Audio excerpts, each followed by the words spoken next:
Si Bagyong Goring ay nanatili pa rin sa Philippine Sea. Nasa layong 260 kilometers silangan ng Tuguegarao City, Cagayan. Napanatili ang lakas ng hangin malapit sa gitna ng bagyo na kung saan umaabot ng 155 kilometers per hour, samantala ang pagbugso ng hangin ay nasa 190 kilometers per hour. Inaasahan po na natin itong kikilos pahilaga sa bilis na 15 kilometers per hour. At yun yung nakikita, patuloy pa rin na hinahatak ni Goring ang habagat.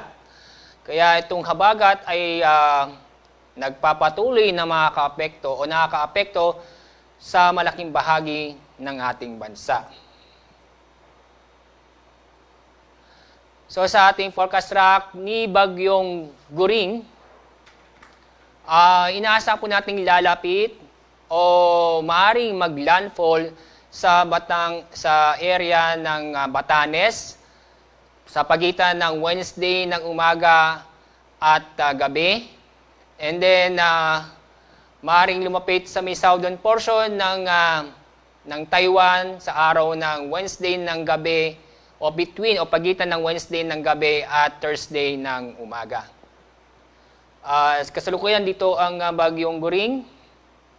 And then generally northwestward ang bagyo. So mula ngayon hanggang sa paglabas ng PAR ang bagyo, inaasahan natin mapanatili sa typhoon category. Kapag napanatili ang galaw ng bagyo, direksyon at bilis nito, inaasahan po natin lalabas ng PAR sa araw ng Thursday ng umaga o hapon. So ito na lang pong mga lugar na sa ilalim ng Tropical Cyclone Wind Signal number 1 sa Batanes, northern at eastern portion ng mainland Cagayan, kasama ang Babuyan Islands at eastern portion ng Isabela. So sa mga lugar po dito ay makakaranas pa rin ng mga kalat-kalat na pagulan at may kasamang pagbukso ng hangin. Ngayong araw, dahil sa bagyo, minaasahan pa rin tayo na heavy to intense na pagulan sa Babuyan Islands at sa northeastern portion ng mainland Cagayan. Bukas, araw ng Martes, minaasahan pa rin na heavy to intense na pagulan sa Batanes, Babuyan Islands, northern portion ng Cagayan, Apayao at Ilocos Norte.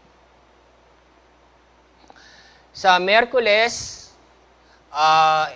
ibig sabihin ito, torrential na pagulan sa Batanes, intense hanggang sa torrential na pagulan sa Babuyan Islands, heavy to intense na pagulan naman sa northern portion ng mainland Cagayan, Apayao at Ilocos Norte. Samantala, minaasahan pa rin tayong malakas na pagulan sa ibang bahagi ng ating bansa dahil sa habagat. So ngayong araw, minaasahan tayong heavy to intense na pagulan dulot ng habagat sa Zambales, Bataan, Cavite, Batangas, northern portion ng Palawan, kasama ang Calamian at Cuyo, Islands at Antique. Intense hanggang torrential na pagulan sa Occidental Mindoro. Bukas, araw ng Martes, minasang pa rin tayong heavy to intense na pagulan sa Zambales, Bataan, Cavite, Batangas, northern portion ng Palawan, kasama ang Calamian at Cuyo Island, Antique, southwestern portion ng Iloilo at northwestern portion ng Aklan. Intense hanggang torrential na pagulan sa Occidental Mindoro. Sa araw ng Miyerkules, heavy to intense na pagulan dahil pa rin sa habagat sa Metro Manila, Rizal, Bulacan, Cavite at Batangas. Intense hanggang torrential na pagulan sa Zambales, Bataan at Occidental Mindoro. Dahil po dito sa mga inaasahan po nating mga malalakas na pagulan, dapat patuloy pa rin tayong mag-ingat at alamin po ang ligtas na lugar dahil nandiyan pa rin po ang banta ng pagbaha at pagguho ng lupa, lalo na lang po sa mga mamababang lugar at malapit sa kailugan.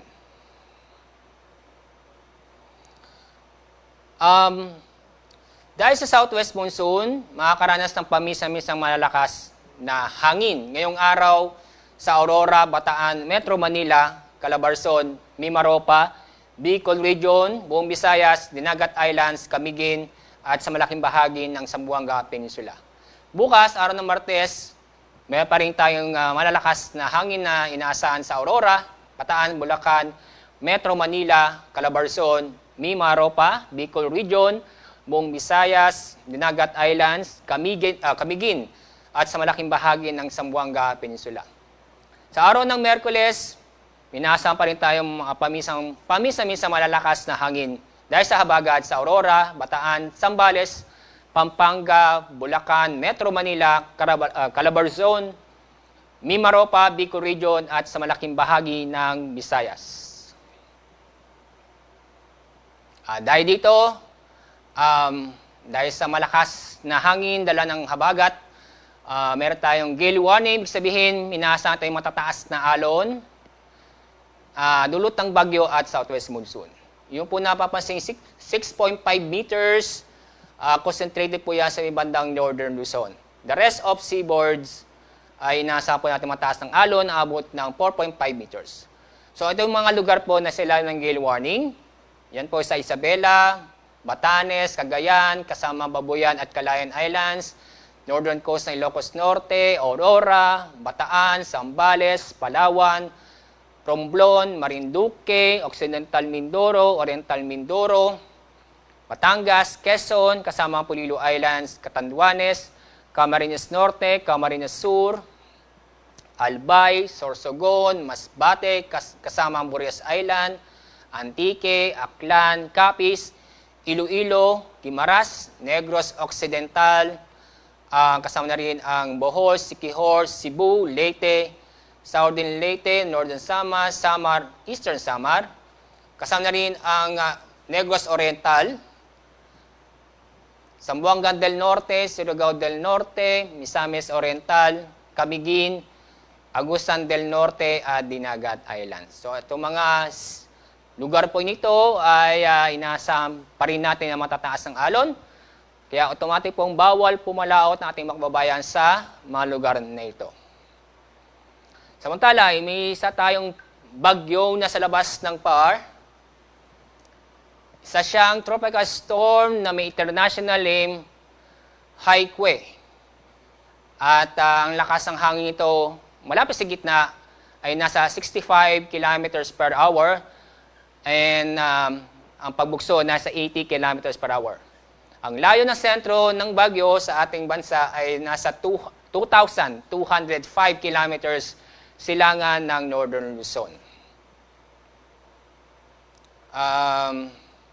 Sa ngayon, malayo ang bagyo, wala pang epekto sa ating bansa. So ito, forecast track ni bagyong Haikwe, kapag nasa loob ng PAR, ang magiging pangalan po niya ay Hana. So, inaasahan po natin papasok sa PAR itong panibagong bagyo. Pagdating ng Miyerkules o Huwebes. And habang binabaybay niya ang dagat Pasipiko, bago pumasok ng PAR, inaasahan po natin aabot sa typhoon category. And inaasahan natin sa dating araw, lalo po sa Miyerkules hanggang Thursday, hataking itong habagat. Kaya itong habagat po ay patuloy makakapekto sa ating bansa. Sa loob ng 5 araw, magiging maulan pa rin dahil sa habagat sa malaking bahagi ng Luzon at Visayas.